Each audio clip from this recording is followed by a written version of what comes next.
नमस्कार. रिबर्थ फाउंडेशनच्या रिबर्थ एको या पॉडकास्टमध्ये तुमचं खूप खूप स्वागत. रिबर्थ फाउंडेशन ही NGO देशभरात अवयवदान, अवयव प्रत्यारोपण या क्षेत्रामध्ये म्हणजे ऑर्गन डोनेशन या क्षेत्रामध्ये जनजागृती करण्याचं काम करते, अवेअरनेस क्रिएट करते.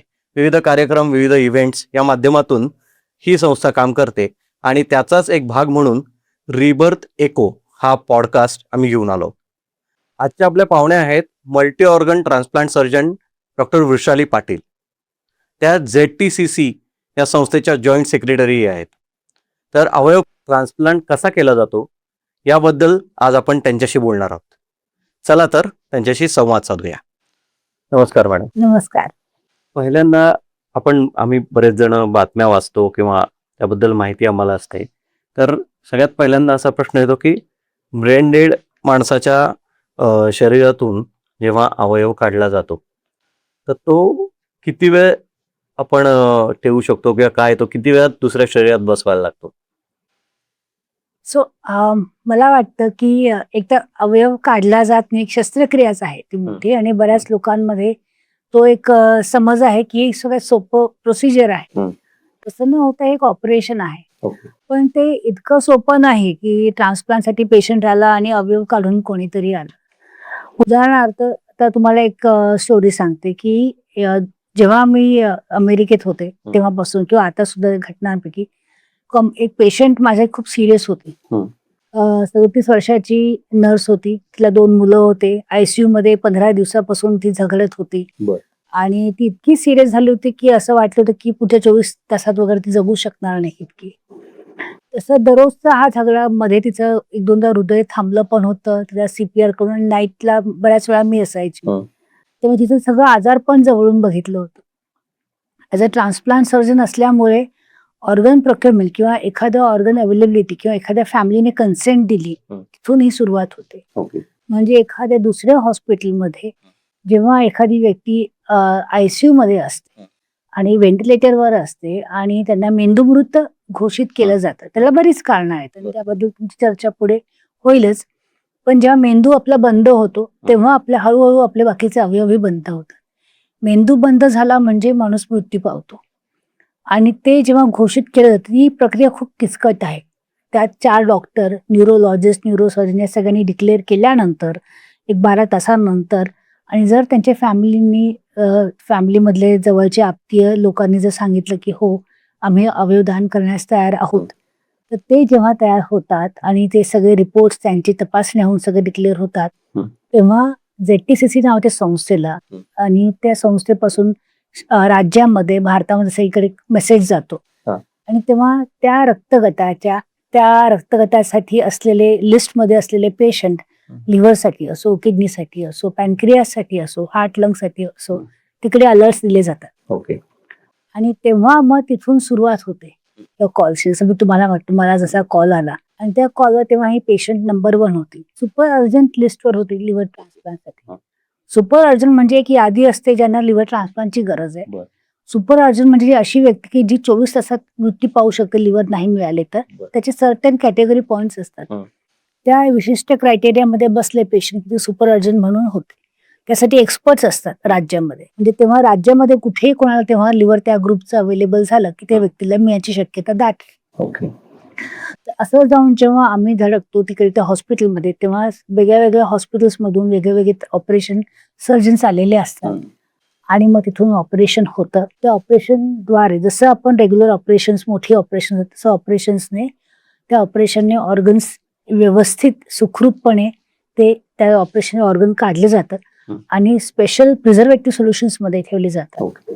नुसतं काढून होत नाही, ते योग्य आहे का, क्वालिटी बरोबर आहे ते सगळं बघण्यात येतं. सुटेबल ज्याला तो अवयव बसवायचा आहे तर त्या व्यक्तीला तो अवयव सूट होतोय का, होतं की असं कधी होतं. काही टेस्ट असतात का किंवा ते कसं असतं थोडं? टेस्ट तिथे सुरुवातीला सगळ्या टेस्ट होतात. जसं ट्रान्सप्लांटसाठी पेशंटच्या साधारण 100 टेस्ट होतील की एक ह्या पेशंटला ट्रान्सप्लांटची गरज आहे का, दुसरं तब्येत व्यवस्थित आहे का की त्यांना इन्फेक्शन नाही ना, दुसरे काही रिस्क नाही ना. तसंच डोनरची सगळ्या तपासण्या होतात आणि नुसतं एका अवयवासाठी नाही, हार्टसाठी पण, लंगसाठी पण, त्याच्या सगळ्या 100 पेक्षा जास्त तपासण्या होतात. स्कॅन्स होतात, सोनोग्राफी होते, इन्फेक्शन रिस्क आहेत का, कॅन्सरची रिस्क आहे का, ते सगळं केल्यानंतर ती माहिती अख्ख्या देशभर पसरवली जाते. ओके. आणि ते विदिन हे 1-2 तासात ही सगळी माहिती करून आणि एक ट्रान्सपरंट लिस्टिंग सिस्टीम आहे. ओके. म्हणजे ही जी ट्रान्सपरंट लिस्टिंग सिस्टीम आहे ही कम्प्युटराइज्ड आहे, जिथे ना कोणी उच्चस्तरीय माणूस किंवा ना कोणी पैशांद्वारे कोणीही ती इंटरफिअर करू शकत नाही. वा, ही चांगली गोष्ट. त्या लिस्टिंग मध्ये मी सुद्धा इंटरफिअर करू शकत नाही, कोणीच करू शकत नाही. आणि ती- सुपर स्पेशल केस हे कोण ठरवतं? ZTD? एक्सपर्ट नाही, एक्सपर्ट ZTCC ही संस्था ऑर्गन अलोकेशन साठी आहे ओके. आणि त्या दरम्यान बरेच कमिटीज असतात. तर या एक्सपर्ट कमिटीज जे असतात त्या एक्सपर्ट कमिटीमध्ये जसं लिव्हर ट्रान्सप्लांटच्या एक्सपर्ट कमिटीमध्ये लिव्हरचे तज्ज्ञ असतात, हं. हार्टच्या कमिटीमध्ये हार्टचे तज्ज्ञ, आणि ते ठरवतात की हे व्यक्तीला सुपर अर्जंट आहे की नाही. ओके. आणि ते स्वतः नाही ठरवू शकत, स्टेट नॅशनल इंटरनॅशनल गाईडलाईन्स आहेत, बर. त्या प्रोटोकॉलद्वारेच जावं लागतं. त्याच्यामुळे आज जर मला वाटलं की नाही यांचं खरंच जगण्याची गरज आहे आणि यांना लिव्हर मिळणं महत्वाचं आहे, हं. तर माझं मत नाही होऊ शकत. बरोबर. मी ते गाईडलाईन्स फॉलो करून, म्हणून 4-5 लोक असतात हां. हे गाईडलाईन्स फॉलो होतात की नाही ते एंटर करून मग ते अप्रुव्हल दिलं जातं. म्हणून ती ट्रान्सपरन्सी तुम्ही जे म्हणताय ती ती मेंटेन पाहिली जाईल. हां. सो तुमचा जो प्रश्न आहे तर तेव्हा ऑपरेशन हे सुरुवातपासून एकदा फॅमिलीने कन्सेंट दिली हं. त्याच्यानंतर ह्या सगळ्या निर्णयातून जातं. हं. आणि त्या ऑपरेशनद्वारे सुद्धा ऑपरेशनच्या वेळेस कधी बघतो की आपण लिव्हरचं काढायला गेलो तर नेमकं तेव्हा लिव्हर मोठी साईज असेल, हं. त्या व्यक्तीला बसणार नसेल. मूल समजा माझा पेशंट 4 वर्षाचा असेल हं. आणि ती लिव्हर 1.5 किलोची असेल तर ती कशी का बसणार. बरोबर. किंवा किडनी घ्यायला गेले आणि किडनीमध्ये काहीतरी गाठ दिसली तर ती घेता नाही येणार. बरोबर. किंवा ऑपरेशन करताना एखाद्या पेशंटला ऍक्सिडेंट होऊन झालेला असेल, हं. त्या अवयवाला इंजुरी असेल तर ती घेणार का, तर कसं काय घेता येईल, कुणाला देता येईल, योग्य आहे का, हा सगळा निर्णय करून ते ऑपरेशन केलं जातं.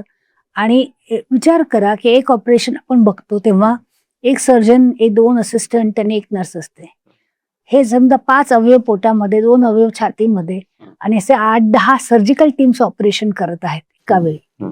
आणि ते वेळेत केलं पाहिजे, कारण आम्हाला नेहमी जाणीव असते की हे ऑपरेशन थिएटरच्या बाहेर ज्यांनी अवयवदान केले त्या फॅमिली बसलेल्या आहेत. बरोबर. जेव्हा ते कन्सेंट देतात किंवा सही करतात अवयवदानासाठी, तर समजा सही नसती केली हं. तर त्यांच्या व्यक्ती, त्यांच्या लाडक्या मेंबरचं, त्यांच्या जवळचे जे पती असो, पत्नी असो, मूल असो, आई वडील असो, त्यांचा देह ते घेऊन त्यांच्या धर्माप्रमाणे ती प्रक्रिया केली असते की नाही. बरोबर. बरोबर. त्यामुळे मे बी 2-3 तासात ते घरी घेऊन गेले असते किंवा जिकडे न्यायचं धर्माप्रमाणे तिथे नेलं असतं. पण अवयवदानासाठी त्यांना साधारण एखादा दिवस थांबावं लागतं. बरोबर. त्यामुळे त्याची जाणीव आम्हाला सतत असते. हं. आणि म्हणून ह्या 10-12 तासामध्ये सगळे ऑपरेशन, सगळे तज्ज्ञ येऊन ऑपरेशन संपवून सगळे व्यवस्थित त्याचं ऑपरेशन करून व्यवस्थित टाके घेऊन सगळं क्लोज करून त्यांना ती बॉडी देणं हे आमचा गोल असतो. हां. आणि कमीत कमी त्रास देऊन कमीत कमी कॉम्प्लिकेशन्स होऊन ते देणं महत्वाचं असतं. हे प्रोक्युरमेंट ऑपरेशन झालं. हे प्रोक्युरमेंट ऑपरेशन झालं. आणि असं करून मग कधी एकदा तर असंही झालं होतं की एक लहान मुल होतं 2 वर्षाचा, त्याच्या आई वडिलांनी अवयवदानाची सही केली होती, त्याचं ऑपरेशन झालं आणि ऍक्सिडेंट केस होती, त्याच्यामुळे पोस्टमॉर्टम होणं महत्वाचं होतं. पहाटे 3 वाजता ते एवढं मोठं स्ट्रेचर होतं, ते एवढंसं छोटंसं मुलं होतं, त्याच्या heart, lungs, liver, kidney, intestine हे सगळ्याचं ऑपरेशन झालं. मी त्याचं लिव्हरचं ऑपरेशन केलं होतं. आणि त्यानंतर त्या मुलासाठी आता जसं भारतात आहे तसं प्रॉब्लेम सगळीकडे येतात की तेव्हा स्ट्रेचर अवेलेबल नव्हतं. बरं. त्या मुलाची देह घेऊन मी उभे होते बाहेर. आणि मला तर असं वाटलं की एखादा पण तो देवाचा अंश असतो. हं. छोट्याशा लहान मुलाने तुम्ही विचार करा 10 लोकांना जीवनदान करणं, बरोबर. काय हा जन्म आणि काय ते आई वडील मोठे त्यांचं मन. बरोबर. तर ते ॲम्ब्युलन्स तिकडून येईपर्यंत ट्रॅफिक जॅम मध्ये अडकल्यामुळे 2 तास घेऊन मी उभी होते. मी तेच विचार करत होते किती मोठं त्यांचं काळीज असेल आई वडिलांचं की बरोबर. ते तसा विचार करणं हां. की हे द्यावं. आणि ह्या छोट्याशा लहान मुलाने 2 वर्षाच्या जन्मामध्ये 8 लोकांचा किंवा 10 लोकांचा जन्म पुढे चांगले केले नाही का? अगदी. हा निर्णय खूपच कठीण असतो. कठीण असतो. आणि हे अशा घटनांनी हे ऑपरेशन करून मग आपण ट्रान्सप्लांट सेंटरला येतो. पण त्या रात्रीमध्ये, त्या तासांमध्ये बरेच लोक, बरेच इमोशन्स, बऱ्याच गोष्टी, म्हणजे आम्ही म्हणतो की अंधारातून प्रकाशाकडे गेल्यासारखं असं. अगदी अगदी.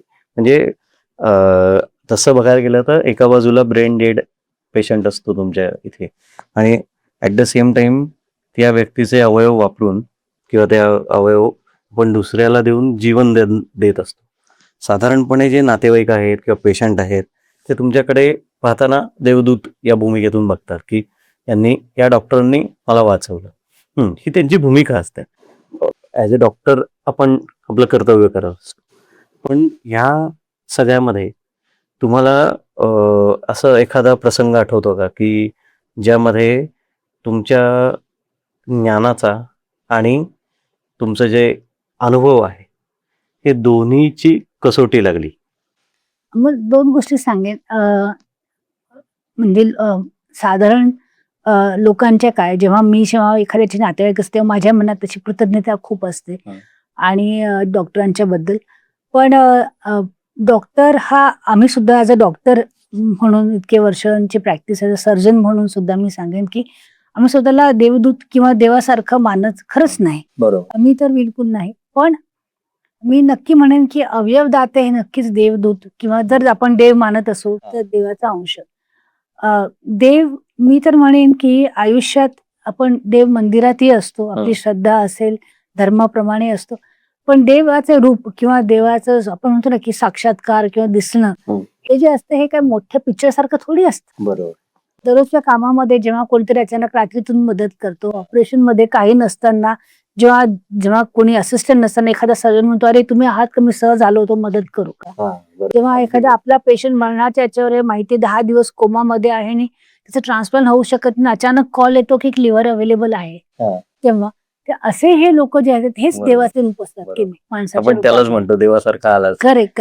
तर ते त्यांना मी म्हणेन आणि ट्रान्सप्लांट मध्ये काम केल्यापासून असे देवाचं दर्शन भरपूर वेळा होतं आणि तेव्हा जाणवतं की आपण वेगळं आणि हे खरं देवाचं रूप.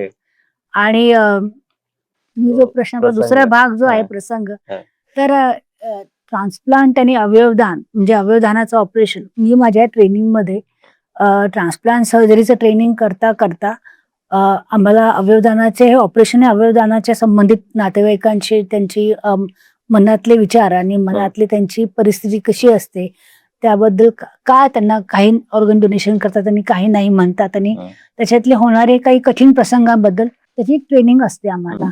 पण त्यासाठी पण मी थोडंसं 1 वर्ष त्यात घालवलं होतं मुद्दाम की त्यात शिकण्यासाठी, समजण्यासाठी, मानसिकता समजण्यासाठी आणि त्यासाठी आपण काय करू शकू, मदत करू शकू याबद्दल.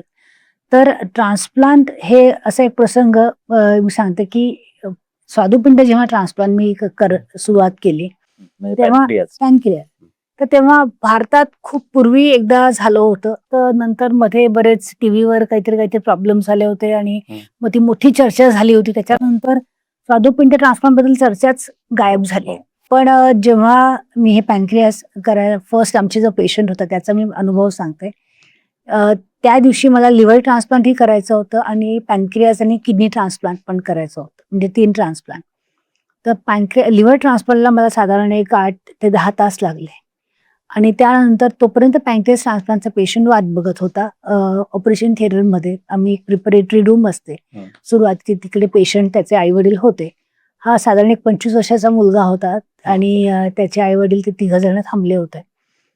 तर तोपर्यंत कोणी स्वादुपिंड ट्रान्सप्लांट मधलं ऐकलं नव्हतं, त्यामुळे तिथे असणारे नर्स, डॉक्टर लोक आणि तो 10 तासापासून तो वाट बघत होता. तर प्रत्येक जण त्याला येऊन सांगतो, हे तर कधी झालं नाही, यांनी कधी केलं नाही, इथे तर कधी बघितलं पण नाही, कशाला तू थांबतोस. त्यात आपण ऐकलं असतं की एखाद्या अवयवाला कमीत कमी वेळात ट्रान्सप्लांट केलं पाहिजे, तर 10 तास झालेत, ते अवयव काय क्वालिटीचं असणार आहे आणि त्यांनी एवढं 8-10 तास ऑपरेशन केलं, त्या किती थकलेल्या असतील, ते काय करू शकतील. त्यामुळे तो नक्की विचार कर तुला खरंच करायचं की नाही करायचं. तर असं त्यात तुम्ही विचार करा, एखाद्या व्यक्तीला माहिती आहे की आपलं आतापर्यंत असं ट्रान्सप्लांट झालेलं नाही, तो एक तयारी करून आलेला, त्यात ऑपरेशन म्हटलं की भीती असते, ट्रान्सप्लांट म्हटलं की अजून भीती असते. त्यात आम्ही ऑपरेशनच्या पूर्वीची कन्सेंट घेतो, रिस्क सांगतो, त्यात अजून घाबरलेला. आणि त्यात जर कोणी सांगितलं की हे बघ, हे तर आतापर्यंत कधी झालं नाही, एवढे प्रॉब्लेम्स असतील, तर तुला खरंच करायचं का नाही तर तू माघारी जा, हो गारसलेलं.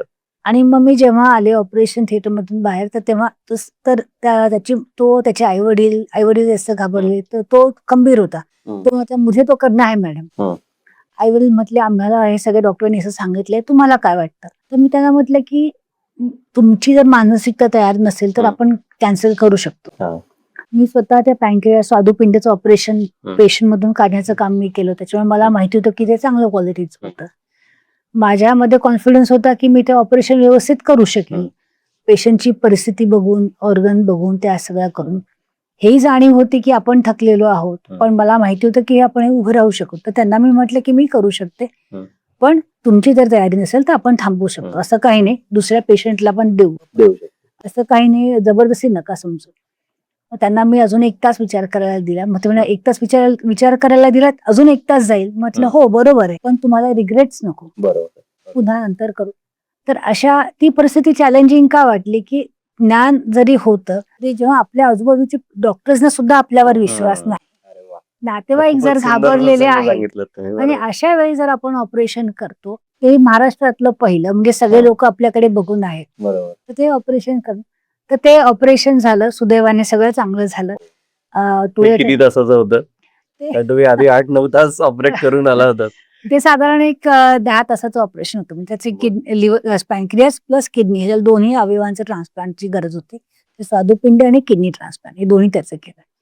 मग ते ट्रान्सप्लांट झालं. आता त्याची स्टोरी अशी होती की तो एकदम आत्महत्येच्या लेवलला आलेला होता आणि 2दा आत्महत्येचा प्रयत्नही केला होता दुखण्यामुळे. ते डायबिटीस इतका सिरियस झाला होता, शुगर रात्रीतून पहाटेतून एकदम 40-20 व्हायची आणि तो कोमात बेशुद्ध व्हायचा.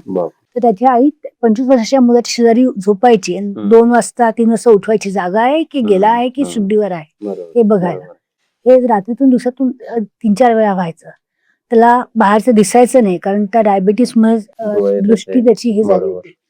ते म्हटलं बाहेर जाऊ शकत नाही, नोकरी करू शकत नाही, डायलिसिसवर जावं लागतं, कधी शुद्ध होते कधी बेशुद्ध होतं. त्याला वाटलं आपलं जगणं हे आईवडिलांवर जास्त दडपणच आहे. तो आता त्याने ऑपरेशन नंतर बरा झाल्यानंतर भारताची एंट्रन्स एक्झाम दिली. तो तिथे फर्स्ट आला. DRDO चांगल्या पोझिशनला आहे, त्याचं लग्न झालं, त्याला मुलं झालीत. त्यामुळे ते चांगलं वाटतं की असं काही चांगलं घडलं. मोठी सक्सेस स्टोरी आहे. म्हणजे मला वाटतं की आणि ही सक्सेस स्टोरी कोणामुळे झाली? त्यांनी ऑर्गन डोनेशन दिलं, त्याच्याचमुळे झालं. तर मी राहून ऑपरेशन थिएटर राहून काहीच उपयोग नव्हता. नाही, हे पण कसं आहे की या सगळ्या घटनेमध्ये तुम्ही महत्वाचा दुवा होतात, कारण ती शस्त्रक्रिया करणं आम्ही कनेक्ट करतो कारण त्याशिवाय त्याला नवीन आयुष्य मिळालं, त्याचं लग्न, आणि तुम्ही पुढे म्हणलात तो इतका चांगल्या स्थितीला पोहोचलाय. हे खरं म्हणजे सगळ्यांचाच भाग आहे. तसं आहे सगळ्यांचा भाग. मी पण आपण जर बघितलं तर सध्या पुणे झोन मध्ये सुद्धा 60 ट्रान्सप्लांट सेंटर आहे. भारत, मी अमेरिकेतही काम केलंय 1 वर्ष 2 वर्षांनी, चांगले 10 वर्ष काम केलंय. इंग्लंडमध्ये 3 वर्ष होते. एवढं करून सुद्धा मी म्हणेन की भारतात ट्रान्सप्लांट सेंटर सेम अमेरिकेतल्या ट्रान्सप्लांट सेंटर सारखे आहेत. सुविधा सेम आहेत, हॉस्पिटलमध्ये ICU सेम आहेत, औषधं सेम आहेत, पेशंट्स त्यांच्यापेक्षा दुप्पट आहेत. मग ट्रान्सप्लांटचे सक्सेस स्टोरीज की ट्रान्सप्लांट आपल्या पेशंटला एवढ्या आजाराने एवढी लिस्ट असताना का नाही होत? अवयवदान कमी पडतं.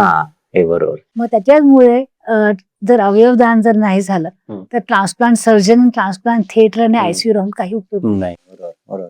म्हणजे अवयवदानाबद्दल जनजागृती करणं हे खूप महत्वाचं आहे. हो, त्याबद्दलची भीती किंवा जनजागृती मला वाटतं बऱ्यापैकी आहे सर. जसं आपण म्हणतो की तुझ्या घरात तुम्ही आपण बोलत असताना तुम्ही बोललात की दुसऱ्याच्या घरी शिवाजी जन्माला, हे आपल्या घरी नसा, तसा प्रकार आहे की ऑर्गन डोनेशन तुम्ही करा, ही चांगली गोष्ट इथपर्यंत आला आहे, पण मी पण करतो हे आलं पाहिजे. जेव्हा स्वतःवर येतं तेव्हा माणसाला असं वाटतं की मी नाही, भीती वाटते, संकोच होतो. तर त्यासाठीच मला वाटतं की हे जे तुम्ही पॉडकास्ट करत आहात, हा इन्स्ट्रुमेंट, आपला रिबर्थचा उद्देश मुख्य तोच आहे की आपण रिबर्थच्या माध्यमातून प्रयत्न असा करत असतो की अवयव प्रत्यारोपणाबद्दल माहिती लोकांपर्यंत पोहोचावी आणि ती सहज आणि सोप्या माध्यमात. हा पॉडकास्ट आपण सुरू करण्याच्या मागे हीच आपली भूमिका आहे की साध्या सोप्या मराठीमध्ये किंवा साध्या भाषेमध्ये आणि सहज लोकांना समजेल अशा पद्धतीने सांगितलं की जशी उदाहरणं तुम्ही आता दिलीत. मराठी पण साधंच आहे, त्यामुळे सोपं पडतं समजायला. तर असाच आपला मुख्य हेतू आहे. आपण आता पुढच्या प्रश्नाकडे जाऊया. साधारणपणे जेव्हा आपण या ट्रान्सप्लांट बद्दल विचार करतो तर मगाशी एक प्रश्न राहिला की एखादा अवयव शरीरातून ऑपरेट करून बाहेर काढला तर त्याची तो किती काळ ठेवतात किंवा काय असं काही असतं का? किंवा ऑपरेशन थिएटरमध्ये एखादा अवयव आणला तर तो लगेच पेशंटला ट्रान्सप्लांट करणं गरजेचं असतं का किंवा काय? तर त्याची पद्धत ते काय असतं साधारण? प्रश्न चांगला इंटरेस्टिंग आणि महत्वाचा आहे. मला वाटतं की हा एवढा डिस्कस होत नाही. प्रत्येक अवयवाला एक आयुष्य असतं. जर त्याचं ब्लड सर्क्युलेशन जर डिस्कनेक्ट झालं किंवा थांबवलं तर जसं हृदयाला 4-5 तासातच ऑपरेशन झालेलं महत्वाचं. म्हणजे आपण ब्लड सर्क्युलेशन डिस्कनेक्ट करतो ऑपरेशनच्या वेळेस, जेव्हा अवयव करतो आणि जेव्हा ट्रान्सप्लांट करताना जेव्हा पुन्हा कनेक्ट करतो नवीन सर्क्युलेशन संस्थेमध्ये, तर तो वेळ कमीत कमी असावा. कारण तोपर्यंत आपण अवयव जे आहेत ऑर्गन प्रिझर्वेटिव्ह सोल्युशन मध्ये आणि टेम्परेचर कमी म्हणजे 4 डिग्री सेल्सिअस असलेल्या बर्फाचं सोल्युशन आजूबाजूला असतं. जसं आपण म्हणतो फ्रीज मध्ये भाजी ठेवली की लवकर खराब होत नाही, दूध बाहेर ठेवलं की लवकर नासतं. अवयव जे आहेत आपल्या अवयवाचे भाग आहेत, ऑर्गन असो, लिव्हर असो, किडनी असो, हार्ट असो, लंग्स असो, बाहेरच्या टेम्परेचरला आलं की ते खराब होण्याची शक्यता किंवा त्यांचं आयुष्य जे आहे कमी होतं. त्यामुळे एक तर जास्त वेळ टिकावं आणि क्वालिटी तशीच मेंटेन राहावी जशी शरीरामध्ये, ते महत्वाचं. आणि त्यामुळे हृदयाला आणि फुफ्फुसाला 4-5 तासात ट्रान्सप्लांट करणं महत्वाचं. लिव्हरला 8 तासात करणं गरजेचं आहे. किडनी आणि पॅन्क्रियासला 16 ते 28 तासांमध्ये करू शकतो. प्रत्येक अवयवाची लाईफ वेगळी. हातांची जी आहे, हातचं ट्रान्सप्लांट होतात साधारण 12 ते 12 तासामध्ये करू शकतो. आता याच्यामध्ये गंमत अशी की पूर्वीच्या काही एवढाच वेळ असायचा, त्यामुळे तुम्ही जे शब्द ऐकले असेल ग्रीन कॉर्डर, ट्रॅफिक पोलीस, हा ग्रीन कॉर्डर फक्त पोलिसांसाठी किंवा ट्रॅफिकसाठी नाही, हा आमच्यासाठी पण असतो. कारण अवयव टाइमशी फाईट करतो.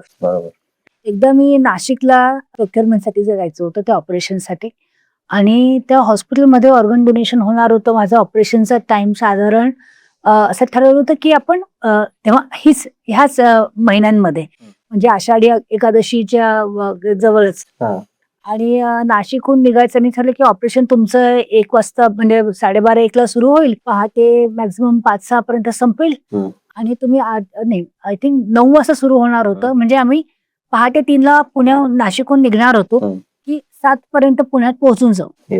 म्हणजे वारकरी जेव्हा ते पालखीचं वगैरे जे असतात असेल तर ते अडचण येणार नाही. कारण तोही बंदोबस्त वेगळा असतो रस्त्याने, आळंदीवरून तिकडून सगळं जाणार.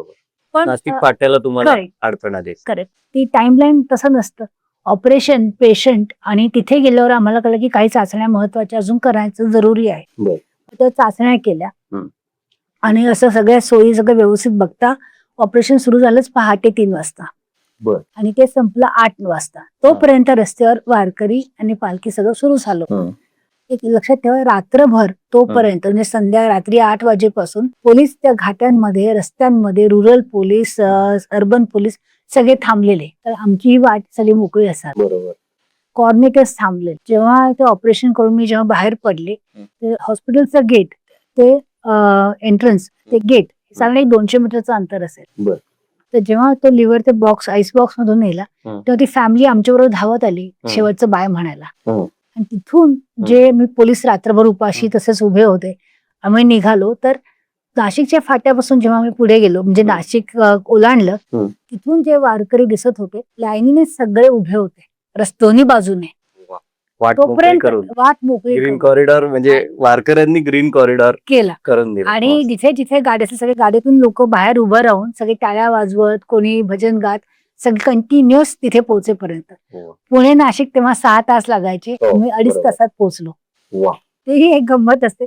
अँब्युलन्स मध्ये सीट बेल्ट नव्हता. ड्रायव्हर म्हटलं मॅडम दाराला घट्ट पकडा. एका हातात लिव्हरचा बॉक्स, एका हातात दार घट्ट, आणि 2.5 तासात हा प्रवास संपवला. तर ही पूर्वीची अशी चॅलेंजिंग परिस्थिती असायची की फास्ट, तो म्हणजे ते स्पीड 120च्या पुढे जाऊनच स्पीड त्याची असायची. आपल्या देशातले अँब्युलन्स सगळे अजून तशा आधुनिक नाहीयेत जशा परदेशी आपण बघतो तशा, आणि ऐन वेळेस तशी अँब्युलन्स मिळणं पण कठीण आहे. त्यामुळे या सगळ्या परिस्थितीतून आम्ही गेलो. पण आता तशा सोयी आलेल्या आहेत जेणेकरून आपण जेव्हा, कारण महत्वाचं काय असं की ऑर्गन खराब होता कामा नये, लिव्हर खराब होता कामा नये, किडनी खराब होता कामा नये, क्वालिटी कमी नाही झाली पाहिजे. तर आता मशीन परफ्युजन्स आलेत जेणेकरून जशी जी परिस्थिती शरीरामध्ये असते तसंच सर्क्युलेशन मशीन मध्ये तयार केलेली अशी आधुनिक परिस्थिती असते. त्यामुळे इथून फक्त डिस्कनेक्ट करून इथे लावतो आणि एकदा सेम सिच्युएशन, टेम्परेचर आणि ब्लड फ्लो तसा सर्किट तसं सेम ठेवलं हं. की तो ऑर्गनला कळणार सुद्धा नाही की आपण वेगळ्या ह्याच्यात आलेलो आहे. बर त्यामुळे जे जे न्यूट्रिशन जातं, हं. ऑक्सिजन जातं, हं. ब्लड सर्क्युलेशन ते तसं चालू ठेवल्यामुळे आता तेच अवयव हं. 4-5 तास न राहता 12 तास पर्यंत राहू शकतात. हे तंत्रज्ञानाची किमयात म्हणायला पाहिजे. करेक्ट. त्यामुळे हे जे चॅलेंजेस आता कमी व्हायला लागले आहेत, अशा आधुनिक सुविधा यायला लागल्या आहेत. काही वर्षांनी ते रेग्युलर सगळीकडे होईल. बरोबर. तर ते असे त्याच्यामुळे वेळ कमी लागतो आणि जेव्हा ही सुविधा नसते तेव्हा मग धावत पळत ट्रॅफिक पोलीस सगळं करून पोहोचावं लागतं. मॅडम, आम्ही नातेवाईक म्हणून किंवा भेटायला गेलोय म्हणून आम्हाला काय कळतं की किडनी ट्रान्सप्लांट ठरलंय. मग ऑपरेशन सुरू झालं, ऑपरेशन संपलं. आल्यावर डॉक्टर सांगतात की यशस्वी झालं ऑपरेशन आणि चांगलं झालं, पेशंट बरा होणार तुमचा. पण ह्याच्या मधल्या भागात ऑपरेशन थिएटरमध्ये ऍक्च्युअल काय घडतं? तर ऑपरेशन थिएटरमध्ये आपण एखादा ऑर्केस्ट्रा बघतो ना, तसा एक सूत्रधार असतो आणि या सगळ्या गोष्टी घडत असतात. आणि ट्रान्सप्लांटमध्ये फक्त याच्यामध्ये 2 भाग असतात. एक म्हणजे आणलेल्या अवयवावर आपण एक ऑपरेशन करतो की जेणेकरून त्या दुसऱ्या ज्याला बसवायचं आहे ते शरीरामध्ये व्यवस्थित बसवता येईल का, ती गुंतागुंतीचे जे रक्तवाहिन्या ज्या आहेत त्याची लेंथ बरोबर होईल का, कुठे ऍडजस्ट होईल बरोबर, त्याच्यावर एक ऑपरेशन करावं लागतं. साधारण त्याच्यावर एक अर्धा पाऊण तास आम्ही एक वेगळं ऑपरेशन टेबल सारखं बसवतो, त्यावर ऑपरेशन करतो आणि त्याच्यानंतर मग ते ऑपरेशन सुरू होतं.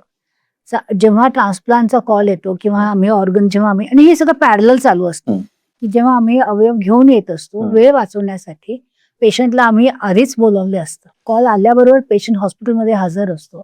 त्याचे काही इमर्जन्सी इम्पॉर्टंट तपासण्या केल्या जातात. त्याला सगळ्या डॉक्टर्सने बघितलं जातं पुन्हा, म्हणजे मेडिकल डॉक्टर, अॅनेस्थेटिस्ट, इन्फेक्शनचा डॉक्टर, त्याचे सगळे एक्सरेज वगैरे बघून हार्ट स्पेशलिस्ट बघतो, इंटेन्सिव्हिस्ट बघतो. ह्या सगळ्यांनी बघून सगळ्यांना वाटलं की योग्य आहे, सगळं ओके आहे, तर मग ऑपरेशनला केलं जातं. किडनीचा पेशंट असतो तर त्याला डायलिसिस करावं लागतं. एकदा असंही घडलं होतं की एक यंग 40शीतला पेशंट होता, आपल्या पुण्याचं ट्रान्सप्लांट करण्यासाठी सगळे एक वर्षभरापासून वाट बघत होता. त्याच्यामध्ये एव्हरी मंथ तो दर महिन्याला फॉलोअपला यायचा आणि त्याच्या पूर्वतयारी, मानसिकता, डिस्कशन सगळं झालं होतं आधीच. आणि तेवढं करून जेव्हा ऑपरेशनच्या दिवशी ऍडमिट झाला तेव्हा तो खूप टेन्शनमध्ये आला आणि त्याला आम्ही एक अँझायटी डिसऑर्डर म्हणजे की त्या पॅनिक मध्ये त्याला कळेना. तो म्हटला की मला सुचत नाही करावं की नाही ऑपरेशन. त्याची बहीण अमेरिकेत होती, आई वडील होते आणि बाकीचे जे त्याचे नातेवाईक होते ते नेमके त्या ऐन वेळेस नव्हते. त्याच्यामुळे करायचं की नाही हे त्याला सुचत नव्हतं. मग ह्या टेन्शन मध्ये मग आम्ही सायकोलॉजिस्ट बोलवलं, त्याला वेळ दिला ते डिस्कशन करायला. आणि जेव्हा सायकोलॉजिस्टने सांगितलं आणि तोही शांतपणे तयार झाला, त्याच्या बहिणीशी, अमेरिकेतल्या बहिणीशी बोलणं करून दिलं आणि मग जेव्हा तो हो म्हटला तेव्हाच आम्ही मग पुढे जाऊन ऑपरेशन केलं. ऑपरेशन थिएटरमध्ये आल्यानंतर अॅनेस्थेटिस्ट ऑपरेशनला जेव्हा पेशंट रेडी होतो ना, ऑपरेशन थिएटरमध्ये येतो, त्याच्यापूर्वी बरीचशी पूर्वतयारी आधीच केलेली असते. त्याच्यामुळे एक टीम तिथे जी असते त्यांनी पेशंट आल्यावर काय करायचं, पेशंटची पूर्वतयारीसाठी लागणाऱ्या गोष्टी काय काय असतात, ऑपरेशन थिएटरमध्ये जी रचना असते ती सुद्धा आम्ही कंटिन्युअस कम्युनिकेशन मध्ये असतो. समजा मी लिव्हर काढताना मला जाणवलं की ह्या गोष्टी लागणार आहेत, तिथे लगेच सूचना दिली जाते. एक कोऑर्डिनेटर असतो मध्ये सूत्रधार सारखा, तो तिकडे सांगतो इतका वेळ लागणार आहे, इतक्या वेळात पोहोचणार आहे, तोपर्यंत ही तयारी रेडी ठेवा, तोपर्यंत असं करून ठेवा. म्हणजे आम्ही पोहोचेपर्यंत आता फक्त पेशंटशी बोलून फॅमिलीला सांगून की अवयव कसं आहे, मग पेशंटला ऑपरेशन थिएटरमध्ये नेलं जातं. जेव्हा आम्ही ते अवयवावर ऑपरेशन करत असतो आणि जर आम्हाला ते अवयव ओके वाटले तोपर्यंत पेशंटला ऑपरेशन थिएटरमध्ये नेऊन भूल दिली जाते. भूल द्यायला साधारण एक अर्धा पाऊण तास लागतो, तोपर्यंत हे ऑपरेशन संपतात की अवयव की ते रेडी होऊन जातं आता ट्रान्सप्लांट करायला. हे जसं आपण जेव्हा ऑर्गन काढतो तेव्हा त्या माणसाच्या शरीरामध्ये असतात. ह्या शरीरामध्ये बसवण्यासाठी काही बदल करावे लागतात. कधी कधी रक्तवाहिनी छोटी असते, कधी 3-4 असतात, कधी त्या अवयवावर दुसऱ्या काही गोष्टी आलेल्या असतात. ते सगळं क्लिअर करून त्याची जोड तशी व्यवस्थित करून मग ते ऑपरेशन करून, ह्या ऑपरेशन साधारण किडनीच्या ऑपरेशनला 1-3 तास लागतात, लिव्हरच्या ऑपरेशनला 8 तास लागतात, हार्टच्या ऑपरेशनला 4 तासात होऊन जातं. तसं वेगवेगळ्या ऑपरेशनचे वेगवेगळे वेळ असतात. तसं ऑपरेशन करून आम्ही जेव्हा बसवतो म्हणजे काय, पहिले जागा तयार करतो, बसवतो म्हणजे जेव्हा ते रक्तवाहिन्या जोडतो आणि ह्या शरीरातलं रक्त जेव्हा त्यात किडनी किंवा लिव्हर किंवा हार्ट किंवा लंग्स मध्ये जातो तेव्हा तो सगळ्यात महत्वाचा क्षण. हा क्षण ठरवतो की ही किडनी ह्याच्यात किंवा हे लिव्हर या शरीरामध्ये सूट होणार आहे की नाही, हे पहिल्या सगळ्यात इम्पॉर्टंट आणि पेशंटच्या शरीराला पण सगळ्यात क्रिटिकल स्टेप. कारण जेव्हा एका नवीन दुसऱ्याच्या शरीरातल्या अवयवामधून आपल्या शरीरातलं रक्त जातं तेव्हा आपल्या शरीरात खूप बदल घडतो. जसं आपण म्हणतो टेररिस्ट आपल्या देशामध्ये आले तर आपण काय करतो, फाईट करतो, अटॅक करतो. तसं शरीर आपले एक रिस्पॉन्स देतो. तो रिस्पॉन्स न होण्यासाठी आधीच शरीराची तयारी करून काही औषध देऊन करावं लागतं. आणि ती मेन परीक्षा जेव्हा हे सर्क्युलेशन होतं तेव्हा ती किडनी युरिन तयार करायला लागते, लिव्हर पिंक व्हायला लागते, फुफ्फुस जे कम्प्लिटली कोलॅप्स असतं त्याच्यामध्ये हवा भरून प्रॉपरली असं एखाद्या फुलासारखं फुलतं, हार्ट बीट व्हायला लागतं. हे सगळ्या गोष्टी जेव्हा ऍक्च्युली आम्हाला दिसतात तेव्हा ते ट्रान्सप्लांटचा हा सगळ्यात मुख्य स्टेप होते. नंतरची स्टेप टू मेक शुअर की सगळं ओके आहे, कुठे काय ब्लिडिंग होत नाही, अवयव नीट सेटल झालेला आहे, कुठे स्लिप होणार नाही, हलणार नाही, सुखरूप बसवलंय आणि मग टाकी घेऊन ऑपरेशन संपतं. या दरम्यान खूप टेस्ट पण करावे लागतात की काही गोष्टीच्या शरीरात बदल होतात. कधी कधी ब्लिडिंग फास्ट व्हायला लागतं, कधी हृदयाचे ठोके वरती खाली व्हायला लागतात. ते सगळं कंटिन्युअस मॉनिटर करावं लागतं. एवढं जिकिरीचं काम आहे हे. हो आहे खरं. हे खूप चॅलेंजिंग ऑपरेशन आहे. ऍट द सेम टाइम हे एकमेव ऑपरेशन मला असं वाटतं की जे इंग्लिशमध्ये आम्ही म्हणतो की there is art in science. हे आर्ट ऍक्च्युली बघायला मिळतं. बरोबर. कारण रक्तवाहिन्यांची रचना प्रत्येक शरीरात वेगळी असते. या पेशंट शरीरात आणि ह्या पेशंट शरीरात वेगळी राहून आणि ते ऐनवेळेस सगळे डिटेल स्कॅन नाही करतात. त्यामुळे त्याचं प्लॅनिंग करून ते जोडणं, ते बसवणं, ते खूप सुंदर ऑपरेशन आहे. त्याच्यामुळे इट इज व्हेरी ग्रॅटिफाईंग. बरोबर, अगदी बरोबर. ट्रान्सप्लांट ऑपरेशन कधी रद्द होतं? ट्रान्सप्लांट ऑपरेशन रद्द होऊ शकतं. रद्द हा खूप मोठा शब्द झाला. मला 2 उदाहरण देते. पहिले लिव्हरचं देते. आता माझ्या एका पेशंटचं मी ऑपरेशन लिव्हर आणलं, लिव्हरचं ऑपरेशन झालं, लिव्हर आलं. 2 टीम असतात. आम्ही नेहमी 2 टीम मध्ये ठरवतो. एक टीम ते ऑपरेशन करते, एक टीम हे रेडी करते. सो मला माहिती होतं की मग टीमने सांगितलं की मॅडम आम्ही लिव्हर सगळं ओके दिसतंय, फोटोज पण बघितले, ब्लड टेस्ट सगळं मॅचिंग होत आहे. ते तिकडून निघाले, इथून आम्ही ही सुरुवात केली आणि लिव्हर हॉस्पिटलमध्ये आलं. ऑपरेशन सुरू झालं आणि ऑपरेशनच्या जेव्हा जुनं लिव्हरच्या बाबतीत असं आहे की लिव्हर काढावं लागतं. जुनं लिव्हर काढून नवीन लिव्हर बसवावं लागतं. पुढे 1.5 किलोचं असतं त्याच्यामुळे. तर ते लिव्हर काढायच्या अगोदर, जे फायनल स्टेप करायच्या अगोदर पेशंटला हार्ट अटॅक सारखा इन्सिडेंट झाला. बापरे. ऑपरेशनच्या आधी वर्षभर खूप पूर्वतयारी केली जाते की हे ऑपरेशन सहन होईल का. आपण सगळ्यांनी आयर्न मॅन हा ऐकलं असेल, करेक्ट? सो आयर्न मॅन ही मॅरेथॉन पेक्षा थोडीशी हाय रेंज, राईट? बायकिंग असतं, स्विमिंग असतं आणि थोडासा रस्ता पण नेहमीसारखा नसतो, खडतर असतो. मी म्हणेन ट्रान्सप्लांट हे सर्जरीचं आयर्न मॅन आहे.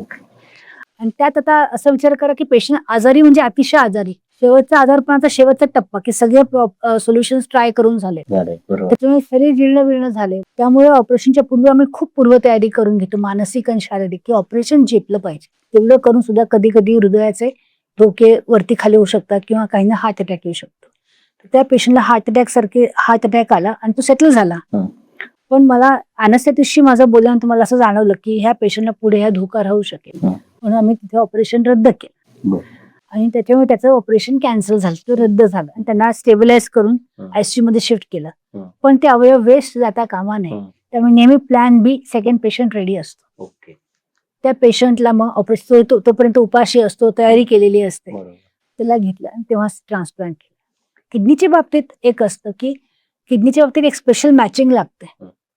म्हणजे आपण ब्लड ग्रुप तर मॅच करतो की ओ ला ओ मिळालं पाहिजे, ए ला ए लिव्हर मिळालं पाहिजे. किडनीच्या बाबतीत एक स्पेशल वेगळी टेस्ट मॅचिंगची करावी लागते आणि ती जर कधी कधी पॉझिटिव्ह आली, म्हणजे दोन्ही रक्तामध्ये समजा फायटिंग असेल, सिंपल शब्दात बोलायचं म्हणजे, तर ते करू शकत नाही आणि ते ऐन वेळेस कळतं, कारण त्या टेस्टला 6 तास लागतात, तोपर्यंत तर सगळं थांबवू शकत नाही. अशा वेळी ते ऑपरेशन एखादा फुल रेडी झाला आणि त्याचा टेस्टचा रिपोर्ट आला पॉझिटिव्ह, त्याचं तो ऑपरेशन करू शकत नाही, मग तिथे त्याचं कॅन्सर रद्द होतं. पण तोपर्यंत प्लॅन बी, प्लॅन सी जो कोणी आहे त्यांचं ट्रान्सप्लांट करावं लागतं. कधी कधी ऑपरेशन किडनी आली, लिव्हर आलं, हार्ट आलं, आम्ही ते लहान दुसरं ऑपरेशन करतो तेव्हा जाणवलं की हे आपल्या पेशंटला योग्य नाही, तर आम्ही नाही म्हणतो. पण दुसऱ्या हॉस्पिटलच्या पेशंटला जर तयार असतं त्या सर्जनशी बोलून मग करतो. मग बऱ्याच पेशंट मला म्हणतात की मला बरं नाही म्हटलं, पण त्या हॉस्पिटलला किडनी बसवली की, असं का? पण प्रत्येक माणूस वेगळा, आजार वेगळा. एखादा माणूस डायलिसिसवर खूप वर्षांपासून असेल किंवा आताच जरी असेल, त्याला सहन होत नसेल, ती तब्येत खूप सिरियस असेल, असं एक्सपिरियन्स असेल किंवा असं मेडिकलचा रिपोर्ट असेल की या डायलिसिसवर जास्त जगू शकणार नाही. तर लवकरात लवकर जी किडनी मिळेल, ऍडजस्ट कॉम्प्रोमाइज जरी असेल पण त्याच्यात त्याला जीवदान मिळणार बरोबर. असेल तर ती द्यावी. आणि एखादा माणूस स्टेबल असेल, नोकरी करतो, डायलिसिसही करतो, तब्येत चांगली आहे, यंग आहे, 20 वर्षाचा, त्याला मग तेव्हा थोडंसं क्रिएटिनिन किंवा किडनी थोडी कॉम्प्रोमाइज असेल तर ती द्यावी का? तो हा निर्णय, डिसिजन बरोबर. मेकिंग हा खूप इम्पॉर्टंट अत्यंत आहे. महत्वाचा आहे. त्यामुळे कधी कधी बाहेर बसणारा पेशंट म्हणतो, हो माझा डॉक्टर नाही म्हणून त्यांना कुठे बाहेर जायचं असेल नक्की, की त्याला करायची इच्छा नव्हती आणि ह्या हॉस्पिटलमध्ये होतच नाही किडनी, त्या पेशंटची कशी काय झाली, तिकडे जास्त होतात, हा एक गैरसमज. असे गैरसमज असतात.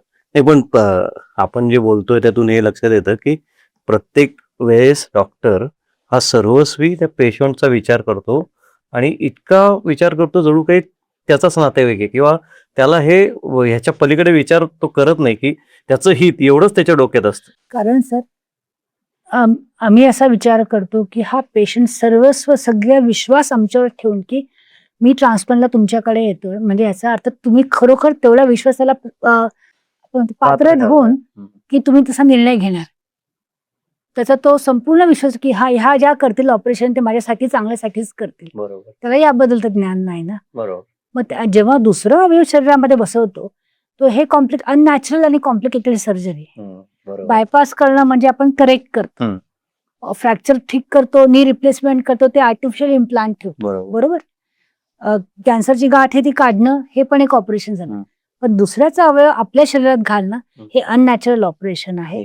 त्या शरीरात होणारे त्या शरीरात अवयवाचे प्रॉब्लेम्स वेगळे. इथे आल्यावर समजा काही प्रॉब्लेम्स झाला तर, रिजेक्ट झाला तर, ब्लिडिंग झालं तर, बरोबर आहे की नाही कसं ठरवणार, तुमच्यावर विश्वास ठेवूनच ठरवणार. त्यासाठी तो निर्णय तसा विचार करून करावा लागतो. आता या प्रक्रियेमध्ये 6 महिने आधी तो पेशंट त्याचे नातेवाईक तुमच्या संपर्कात असतात मिनिमम. आणि नंतर ऑपरेशन होतं आणि नंतर फॉलोअप साठी साधारण मग तो काळ किती वर्ष 2 वर्षही असू शकतो. माझ्यासाठी पेशंट जोपर्यंत ते ऑर्गन वर्किंग आहे तोपर्यंत. मग काही 20 वर्षांपासूनचे फॉलोअप आहेत, काही आता 6 महिन्यापासूनचे आहेत. तर त्यांच्यामध्ये हे जे ड्युरेशन आहे ह्यात एक नातं बिल्ड होण्याची शक्यता असते. पण ऍज अ डॉक्टर प्रोफेशन, पेशा म्हणून तसं करणं योग्य नाही. तर हा भावनिक समतोल किंवा तोल तुम्ही कसा राखता? समतोल तर ठेवावा, पण मला वाटतं की डॉक्टर हा पेशंटच्या कुटुंबियासारखा होतो, एस्पेशली ट्रान्सप्लांटचा डॉक्टर. मग तो सर्जन असो किंवा फिजिशियन. कारण ट्रान्सप्लांट झाल्यामुळे शरीरात बदल इतका घडतो आणि औषधं इतके पॉवरफुल चालू असतात की डेंटिस्ट कडे जरी गेला तर डेंटिस्टने दिलेले औषधं ते घ्यायचे की नाही ते त्याला त्याच्याशी आमच्याशी डिस्कस करतो. कारण ह्या औषधांचं त्या औषधांशी रिॲक्शन होऊ शकतं. त्यामुळे हे आयुष्यभरचं नातं होऊन जातं. आणि म्हणून मी पेशंट्सना पण जेव्हा सुरुवातीला माझ्याकडे येतात ते मधून पण सांगत असतं, जर तुम्हाला तेवढा विश्वास वाटला पाहिजे. थोडा जरी शंका असेल की हे आपण फक्त इथे ऑर्गन मिळतो म्हणून येतो, ते हे चुकीचं आहे. सर्जन आणि तुमच्यामध्ये तेवढं तर विश्वासाचं नातं असलं पाहिजे, कारण एकदा ते झालं की आयुष्यभराचं. पहिल्या वर्षी आम्ही दर महिन्याला भेटतो, नंतर मी मे बी वर्षातून एकदाच भेटू, जेव्हा तुम्हाला अडचण येईल तेव्हाच भेटू. पण जोपर्यंत तुमचं ऑर्गन तुमच्या चांगलं राहावं यासाठी आम्ही तर 100% प्रयत्न करू. आजकाल हे व्हॉट्सअप आणि ऑनलाईन मुळे इतकं सोपं झालंय की आता माझ्या एक पेशंटने मधूनच फोन केला होता मला की मॅडम मी प्रवासात गेलोय, मी तिकडे खाली थोडं पोटात गडबड झाली, काय करू. ते लगेच पटकन सांगतो आपण तिथल्या डॉक्टरकडे जा, मी त्यांना सांगते काय. एका पेशंटला कॉर्नरी अँजिओग्राफीसाठी मला मागच्या आठवड्यात कॉल आला, तर डॉक्टरला लगेच सांगितलं की रात्री किडनीचं ट्रान्सप्लांट झालंय, त्याच्यामुळे त्याला आधी हे औषधं द्या, नंतर ही औषधं द्या, त्याचं रक्त पातळीची ही गोळी बंद करा. त्यामुळे मग ती टीम वर्क होते आणि पेशंटच्या केअरमध्ये व्यवस्थित केअर केली जाते. आणि समतोल जास्त इन्व्हॉल्व्ह कसं होऊ नये असा तुमचा जो प्रश्न होता, तर मला वाटतं की ट्रान्सप्लांट मध्ये येणंच हा एक प्रिव्हिलेज, मराठी शब्द मला सुचत नाही, पण मला वाटतं की हे या फील्डमध्ये तो इन्व्हॉल्व्ह होणं हे स्वाभाविक आहे. जेव्हा आम्हाला कॉन्फिडन्स वाटतो की पेशंट स्वतःहून सगळं व्यवस्थित करेल, त्याचे काही प्रॉब्लेम्स नाही, तसं मग ते इन्व्हॉल्वमेंट हळूहळू कमी होतं. पण इन्व्हॉल्व्ह न होणं हे जरा मला कठीण दिसतं आणि पेशंटला तो आधार खूप गरजेचा आहे. म्हणजे आपण जर विचार केला, पूर्वीच्या काही आपल्या घरी फॅमिली फिजिशियन राहायचा, हो की नाही, आणि ते फॅमिली फिजिशियन मुळे सगळ्यांना खूप बरं वाटायचं की आजोबांना असू दे की लहान जन्मलेल्या बाळाला असू दे, की पटकन कोणाकडे जायचं, डॉक्टर काकांकडे जाऊ नये असं म्हणायचं की अगदी. मग ते आजोबा की डॉक्टर काका ते सगळ्या फॅमिली पंतूपासून सगळ्यांना माहिती असतं. त्यांचं ज्ञान may be not be that great, पण एक विश्वास की डायरेक्शन बरोबर देते. तसं ट्रान्सप्लांट सर्जन किंवा ट्रान्सप्लांट फिजिशियनचा रोल आहे. आणि मग तो घेताना थोडस जरा जो काय तो रस्ता एकत्रच आहे, त्याचे अनुभव चांगलेही आहेत आणि ते अप अँड डाऊन होत असतात. म्हणजे तुम्ही फॅमिली डॉक्टरच होऊन जाता. ट्रान्सप्लांटच्या पेशंटसाठी आता थोडस तुमच्याबद्दल विचारतो माझ्याबद्दल की ट्रान्सप्लांट सर्जन व्हावं असं तुम्हाला का वाटतं? त्यासाठी एखादीशी ड्रामॅटिक स्टोरी नाही माझ्याकडे, पण 2-3 कारणं मी म्हणू शकेल, की एक म्हणजे सर्जन व्हायचं तर खूप आधीपासून ठरवलं होतं.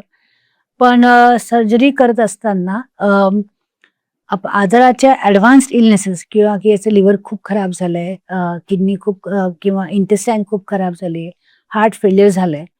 बायपास आणि पंप शिवाय त्याच्या पुढे दुसरं काय ऑप्शनच नसायचं. पेशंट हॉस्पिटलमध्ये यायचे आणि बस ICU मध्ये पडून राहायचे. तर जी अस्वस्थता राहायची किंवा हेल्पलेसनेस ज्याला म्हणतो, की काही करू शकत नाही. कारण पेपरमध्ये फक्त ट्रान्सप्लांट होतं हे माहिती होतं तेव्हा. किडनी ट्रान्सप्लांटमध्ये तेव्हा माझ्या हॉस्पिटलला व्हायचं. तर मग किडनी ट्रान्सप्लांटमध्ये मी भाग घ्यायची.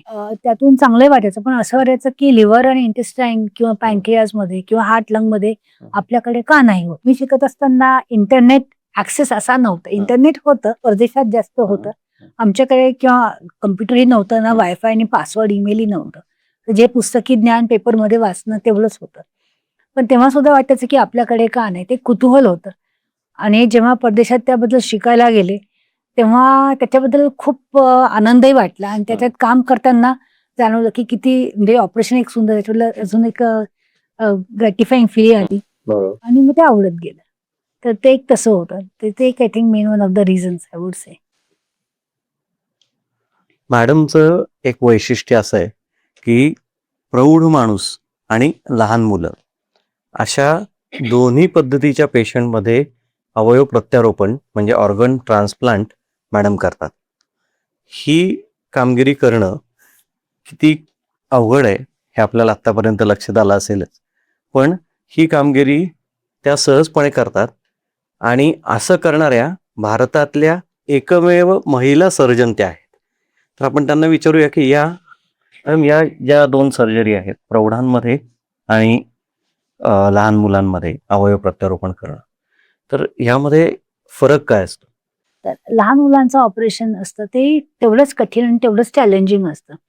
याच्यामध्ये एक असतं की लहान मुलांचं शरीर एक वेगळ्या प्रकारचं सायन्सच आहे आणि लहान मुलांना आजारपण सहन होत नाही जास्त. त्यामुळे त्यांना ऑर्गन डोनेशन किंवा ऑर्गन ट्रान्सप्लांट लवकरात लवकर होणं खूप महत्वाचं आहे.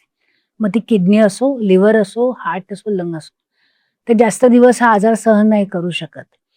त्यामुळे नियम पण असा आहे आपल्या भारतीय लॉमध्ये, संविधानमध्ये आणि परदेशात सुद्धा, की लहान मुलांना नेहमी प्रायोरिटी दिली जाते.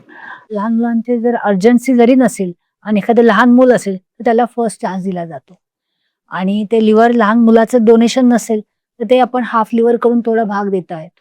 त्यामुळे लहान मुलं ही प्रायोरिटी ठरली जाते. ऑपरेशनमध्ये एक ऑपरेशनचा एक भाग येतो. शस्त्रक्रिया एक चॅलेंजिंग. दुसरं असतं की आई-वडील आणि इमोशनल जे असतात, तर त्यांचं ते बॅलन्स करणं. तर ट्रान्सप्लांट सर्जरी हे एका व्यक्तीचं काम कधीच नसतं.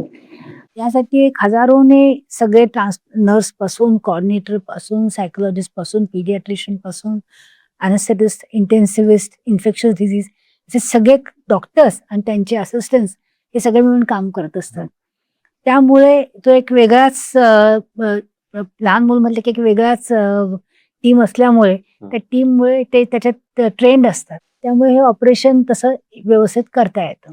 त्याचा आनंद वेगळाच होतो. जेव्हा लहान मुलं शाळेत जायला लागतात, परीक्षा देतात, बोर्डाची परीक्षेतून पास होऊन आता एक माझ्या पेशंटला इस्रोमध्ये ॲडमिशन मिळाली आहे. त्याच्यामुळे असं ऐकलं की खूप छान वाटतं. आता एक दुसरा मुलगा 4थीला आहे किंवा लहान बाळ सगळ्यांची ऑपरेशन झाली, ते छान वाढतायत. ते ऐकून आनंदच वाटतो. ट्रान्सप्लांटमध्ये एक गंमत सांगू का सर, तुम्ही मध्ये मला ऑपरेशन थिएटरचं जेव्हा बोललात, तर हे ऑपरेशन मला जसं 10-12 तास मी सगळ्यांना सांगत होतात. पण तुम्ही एक विसरलात 10-12 तास मी एकटीच उभी नसते ना. अॅनेस्थेटिस्ट असतो, नर्स असते, असिस्टंट डॉक्टर असतात, अख्खी टीम असते. तो स्वीपर पण असतो, सामान आणणाराही असतो, ब्लड बँकेत धावणाराही असतो, पटकन आणणारा, फार्मसीवालाही असतो. पण ही 25 लोक जेव्हा आम्ही हे ऑपरेशन करतो आणि ऑपरेशन संपतं, तेव्हा त्यांच्या मनात जो आनंद असतो ना, जेव्हा आपण म्हणतो ना की ते शाहरुख खानचा डायलॉग नाही का, पुरी कायनात आ जाती है, बरोबर. हे ट्रान्सप्लांट मध्ये दरवेळेस घडतं. ओके. कारण ह्या जेव्हा आम्ही ऑपरेशन संपतं किंवा जे ट्रान्सप्लांट कलेक्शन सर्क्युलेशन सुरू होतं ना, सगळ्यांच्या डोळ्यातला जो आनंद आणि जो झालं व्यवस्थित हा. झालं, हे वेगळाच अनुभव आहे. बरोबर.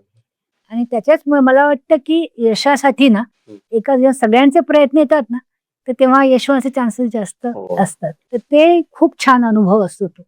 आणि ते सगळेजण एकत्र काम करतात म्हणूनच यश मिळत असतं. आणि प्रौढांची शस्त्रक्रिया त्यात फरक काय असतो? त्याची थोडी तयारी वेगळी करावी लागते. आम्ही रिसेंटली एक ट्रान्सप्लांट केलं. 83 वर्षाच्या व्यक्तीचं लिव्हर ट्रान्सप्लांट केलं. ट्रान्सप्लांटसाठी वय ही मर्यादा नाही.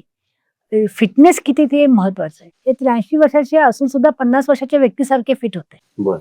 आणि कधी कधी 50 वर्षाचा माणूस सुद्धा 90 वर्षाच्या माणसासारखा असतो. बरोबर. त्यामुळे वयापेक्षा आपलं शरीर हे ऑपरेशन सहन करू शकेल का हे महत्वाचं. आणि ऑपरेशन नंतर ते प्रोडक्टिव्हिटी लाईफ त्यांना किती फायदा किती होईल ते बघणं महत्वाचं. सो एक आहे की डू नो हार्म हा सर्जरीचा प्रिन्सिपल आहे. म्हणजे की आपल्या ऑपरेशनने पेशंटला त्रास झाला नाही पाहिजे. बरोबर. मग रिस्क आणि बेनिफिट बघता जर बेनिफिटचं हे वजन जास्त असेल आणि चांगला फायदा असेल तर मग आम्ही तो चान्स घेतो. विज्ञान आणि तंत्रज्ञान हे दिवसेंदिवस विकसित होत आहे, प्रगत होत आहे. ऑपरेशनच्या सर्जरीच्या वेगवेगळ्या पद्धती बदलत आहेत. तर या सगळ्या दृष्टिकोनातून तुम्ही ऑर्गन ट्रान्सप्लांट या फील्डकडे त्याचं भविष्य कसं बघता? मला वाटतं आता भविष्य जे ज्याने एरा म्हणता येईल तो फार चांगला आणि पॉझिटिव्ह आहे. कारण याच्यामध्ये माझ्या शिक्षणापासून ते आतापर्यंत मी जे बघते, जे मोठं ऑपरेशन करायचं ते दुर्बिणीतनं करायला सुरू झालं, लॅप्रोस्कोपिकली. लॅप्रोस्कोपिक न करता आता रोबोटिक करता यायला लागलंय. जे मी ॲम्ब्युलन्स दार पकडून धावत येऊन जीव पकडून ते तसं यायचं आणि मग पुन्हा ऑपरेशन करायचं, थकत होतं, रिस्की करत होतो, ते आता मशीन परफ्युजनद्वारा व्यवस्थित आणतायत. हे ॲडव्हान्सेस झाले. आणि याचे पुढे मला वाटतं औषधावर ऑपरेशनमध्ये पद्धतीमध्ये होत असतं. त्याच्यामुळे आय एम व्हेरी होपफुल की पेशंटला ऑपरेशनचं रिस्क थोडं अजून कमी होत जाईल. आणि सगळ्यात महत्वाचं म्हणजे अवयवांवर जर काही प्रक्रिया आर्टिफिशियल ऑर्गन्स वगैरे जे जेनेटिक स्टडीज चालू आहेत किंवा रिजेक्शन होऊ नये म्हणजे औषधं पेशंटला आयुष्यभर घ्यावी लागतात, ते जर घेता न आले आणि ऑर्गन बसवल्यावर पुन्हा back to reset normal life जगता आलं without taking medicines, that will be nothing like it. तर त्यावर बरंच संशोधन चालू आहे. Hopefully one day will come की तेव्हा अवयवाची वाट नाही एवढी बघावी की नक्की तो दिवस येईल आणि आणखीन सोयीचं होईल. मगाशी तुम्ही म्हटलात की सर्जरी सगळ्यांनी मिळून यशस्वी करायची.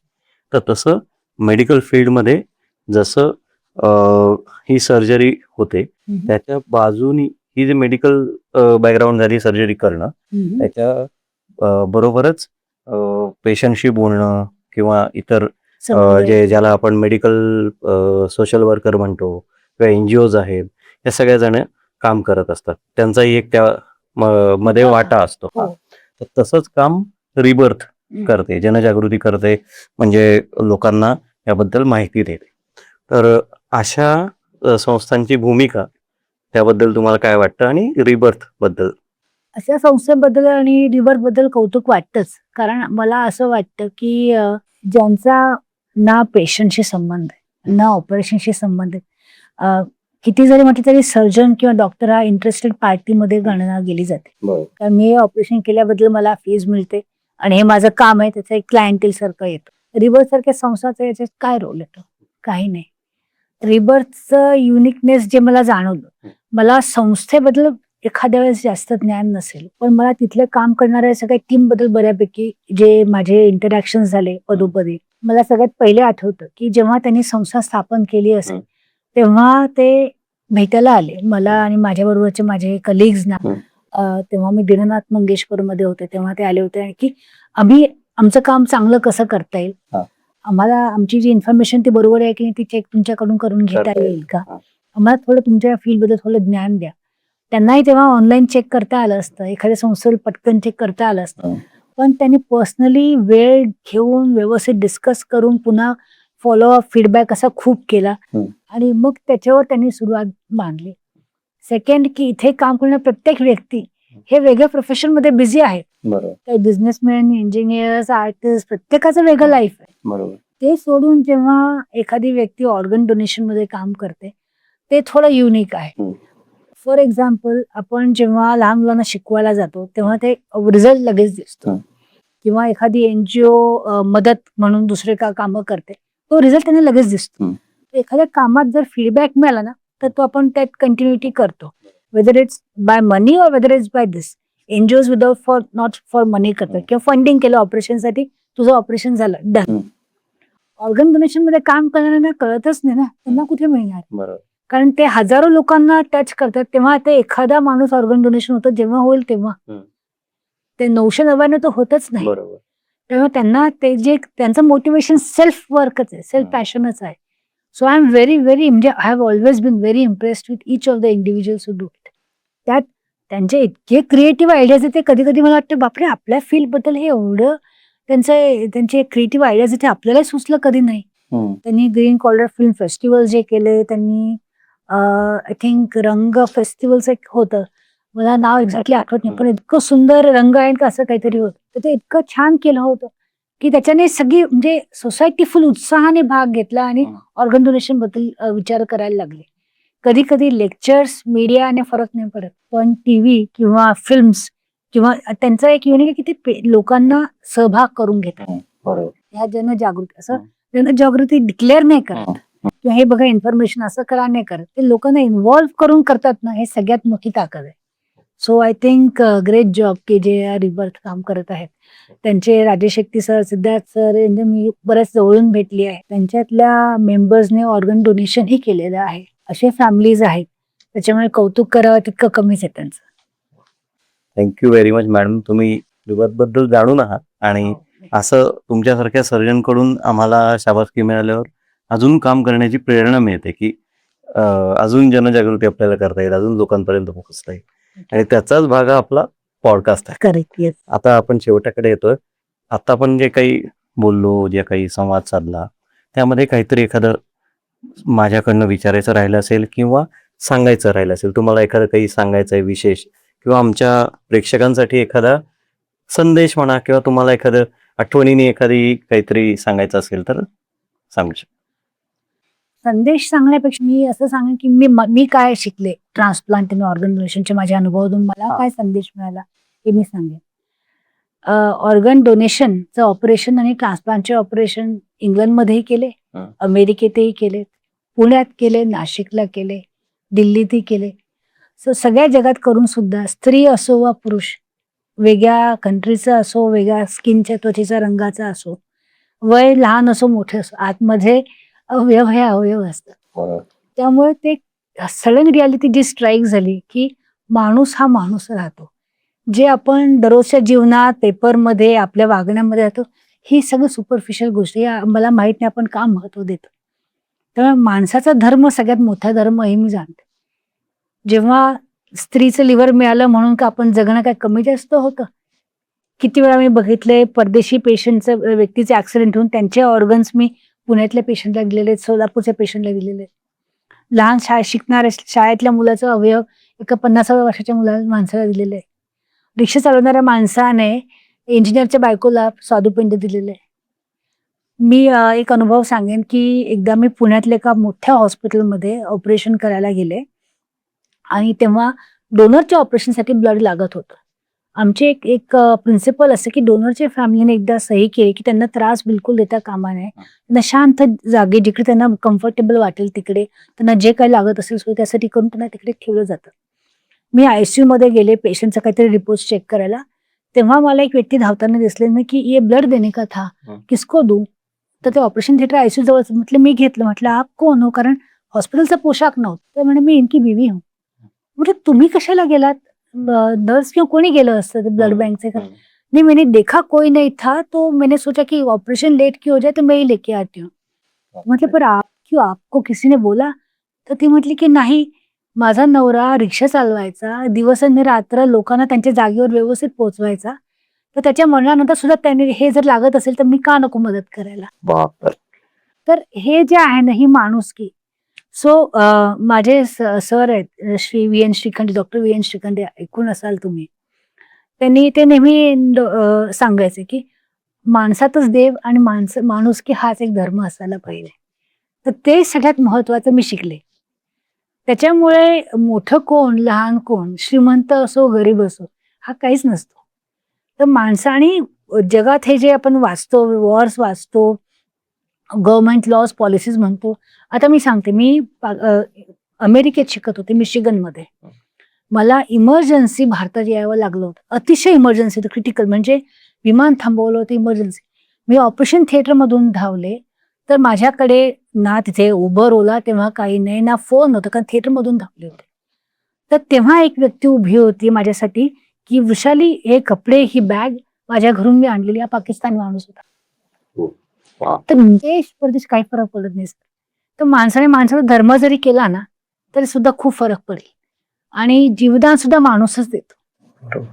तर यासाठी हे जर आपण प्रत्येक माणसाने जरी ठरवलं, आपल्या आयुष्यात आपण चांगले विचार, आपण म्हणतो ना की चांगलं जेवण करा, चांगला व्यायाम करा, हे महत्वाचं आहे.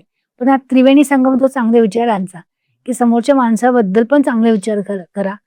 आणि जेव्हा सगळे मिळून ऑपरेशन करतात, ते चांगल्या विचारानेच करतात. त्याचं आयुष्य पण चांगलं घडवलं तर काही चांगलं होईल.